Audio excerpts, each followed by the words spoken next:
Certains des passages qui fournissent l'arrière-plan de nos méditations se réfèrent très nettement et précisément à l'excellence et à l'extrême grandeur du Seigneur Jésus. Un passage de base d'une implication énorme est celui qui est venu de ses propres lèvres. Personne ne connaît le Fils, si ce n'est le Père. C'est une déclaration qui signifie, en d'autres termes, que seul le Père connaît le Fils.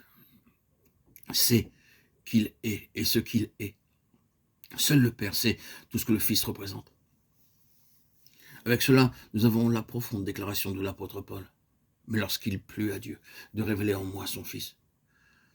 Ceci se situe au début de sa vie en Christ Jésus. Et ce fut une révélation qui était destinée à devenir si pleine qu'après toutes ces années d'instruction, après toute sa découverte de Christ, à la fin, il en est encore à se trouver avec ce cri de cœur.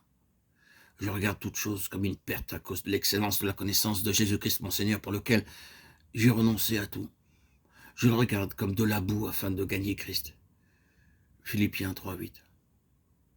Cela indique clairement que même à la fin, l'apôtre a reconnu qu'il y avait une connaissance de Christ qui lui était encore possible d'avoir, qui était au-delà de tout ce qui lui avait déjà été révélé, et qu'une telle connaissance était plus précieuse et plus importante que toutes les autres choses. Nous chantons souvent dans un de nos hymnes parler de son excellence grandeur. Voici quelqu'un de plus grand que Salomon est ici. Notre difficulté sera toujours de comprendre, de saisir, d'apporter cette excellente grandeur, cette plénitude transcendante dans les limites de la vie et de l'expérience pratique quotidienne.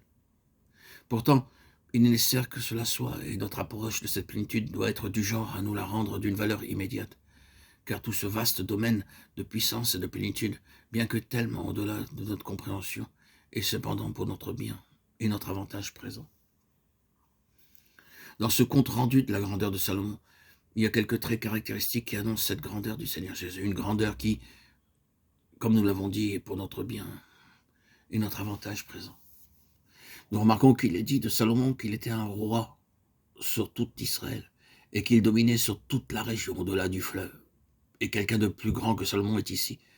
Le premier trait caractéristique alors est celui de sa domination suprême, son excellente seigneurie et royauté souveraine. Sa souveraineté. 1 roi 4:1. 1 roi 4:1, 7, 20, 34. C'est d'une valeur pratique énorme de savoir. Il était un roi sur tout Israël et il dominait sur toute la région au-delà du fleuve. Ces déclarations suggèrent que le Seigneur Jésus est non seulement roi dans la sphère de ceux qui le reconnaissent comme Seigneur, ses propres rachetés, mais que malgré ce qui peut paraître, il est roi dans un sens bien plus large.